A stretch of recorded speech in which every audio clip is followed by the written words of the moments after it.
We move now from Virginia to Florida. President Donald Trump won the county around Daytona Beach with nearly 55% of the vote. The same residents of Volusia County also elected Sheriff Mike Chitwood, a brash and uncensored police leader who was a vocal defender of undocumented immigrants. Special correspondent John Carlos Frey reports on why Sheriff Chitwood's appeal often cuts across traditional political lines. This story was produced in partnership with the Marshall Project. It's a nonprofit news organization covering U.S. criminal justice. How are you doing? How are you, sir? Good to see you. Whether he's at his favorite bar late into the night or a church service the next morning, Sheriff Mike Chitwood is a familiar face across Volusia County in eastern Florida, a sprawling section of the state best known for both its beaches and NASCAR's Daytona 500. It was also one of the last places in the South to end segregation. This excuse for a human being. Blunt and often profane, Chitwood is a constant presence on local news. There's some real sick scumbags. You're looking at a bunch of scumbags. Who knows who this scumbag is? Meet Mike Chitwood, a passionate... The 54-year-old political independent is both pro-gun and pro-immigrant, and he's been endorsed by the NRA and the NAACP. Thank you. Because you're on the news. Thank you. We love that you just say what you're feeling. And since taking office last year, he's publicly feuded with nearly everyone who has questioned his vision.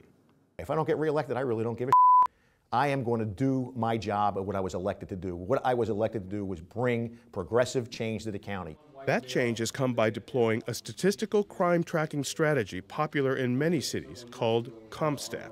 Why do we have two sets of numbers? And he's moved away from a focus on weapons training toward a policy of de-escalation. He's also ordered an independent study of all recent officer-involved shootings and mandated that his deputies keep their body cameras on when responding to a call. Everything we do is not about kicking in front doors and dragging people out by the scruff of their neck. Statistically, you know, it's 80% of the crimes are committed by 15 to 20% of the same people over and over and over again. That means the general population, the people that you come in contact with every day, are not criminals. Chitwood's career began as a beat cop in Philadelphia, where he spent several years investigating homicides. He eventually moved to Florida to become the police chief of Daytona Beach, a job he held for more than a decade before he ran for sheriff. You're described as bullheaded, as stubborn, as brash, as offensive. You know, it's difficult to manage the way that you're managing. Can't you tone it down a little bit? If you don't like the fact that we're going to put sanctity of human life first and we're going to switch from a warrior mentality to a guardian mentality, then I think you need to go. Because the day of being a warrior and policing your community like you're a warrior, that's the past. Last August, however, the Trump administration rolled back restrictions on giving military equipment to local police, and President Trump has struck a far different tone on policing. Please don't be too nice. Chitwood says during extreme weather events like hurricanes, Volusia County has utilized surplus military vehicles, and he applauds the president for making more available. On most days, you'll find him riding his bike. How you doing tonight? We tagged along as he rode through the mostly low-income neighborhood of Spring Hill in the city of DeLand, where he stopped to talk with residents about recent crimes. We have an idea of what happened, but we need a few more witnesses to get us to where we need to go to make an arrest. We had a homicide here a week ago, right up here at this house. There was some type of an altercation with a homeless man. When the altercation ended, somebody pulled out a gun and shot the homeless man 5 times. You're in a pair of shorts and you're riding your bike in what people would consider to be a dangerous neighborhood looking for a killer. Correct. Does that sound kind of strange to you? It may sound strange to people who don't do this for a living, but for those of us who do it for a living, it's the norm. It's a philosophy known as community or neighborhood policing, and Chitwood is a firm believer. So something like Ferguson, where the police showed up and fired tear gas and looked like a military or a war zone. That's not appropriate? Ferguson didn't just happen. Ferguson was 10 years in the making. And it took that one incident. That one incident is what sparked everything.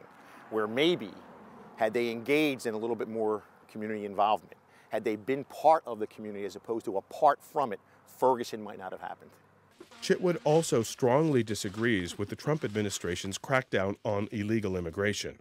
Earlier in the year, amid heightened fears within immigrant communities, racial profiling is unacceptable. He reached out to the estimated 10,000 to 20,000 undocumented residents in Volusia County, an area that has long been dependent on migrant labor. The sheriff made it clear that he doesn't want his deputies seen as agents from ICE, Immigration and Customs Enforcement.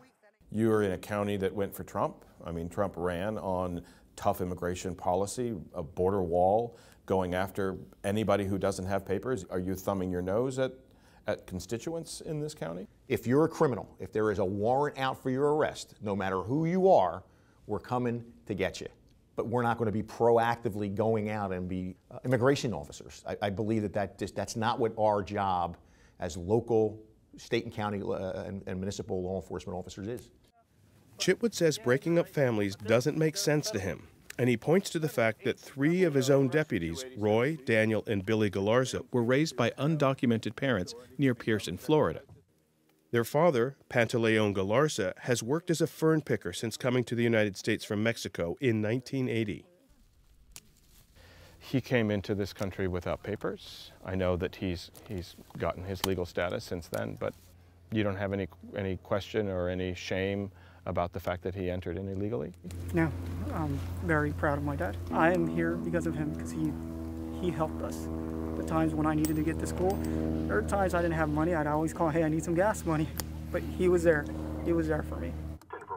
When it comes to patrolling the surrounding community, the Galarza brothers say they simply follow the protocol laid out by their boss. Majority of this community, the way it's growing, there's a lot of people that don't have papers, but that's not up to me to determine if they should be here or not. You know, until they commit a crime and I need to act on it, so be it. And until they do commit a crime, they commit a felony, and they're in prison for some other reason, they'll eventually get deported back to Mexico. Chitwood's office says crime is down by more than 20% since he took office. Okay, stand by for 1 minute, all right? But critics, like former Volusia County legal advisor John McConnell, say that Chitwood is padding the books when it comes to certain property crimes like auto theft. It's logical that he should show a fairly good drop because he's changed the way that he changed the rules of the game. It's changed the way you keep score. It's a legal padding, though.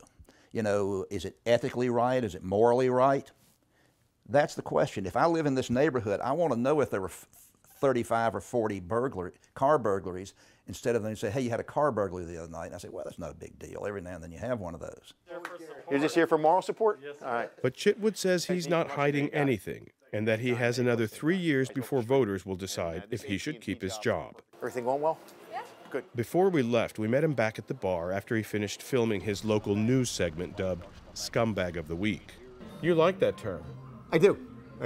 It adds a little panache to what we're looking for. And I think there's a lot of people in the world that want to say that, but they're like, oh my God, it's not politically correct. Me, I'm not politically correct. I'm a bull in a china shop, I'll admit that. I have the least political skills of anybody you'll ever meet. Thank you, Mr. Mayor. While some believe Chitwood will seek higher office one day, he says he has no intention of turning in his badge anytime soon. I've been there almost a year. We've had 2 so far. I'm John Carlos Frey of the Marshall Project, reporting for the PBS NewsHour in Volusia County, Florida.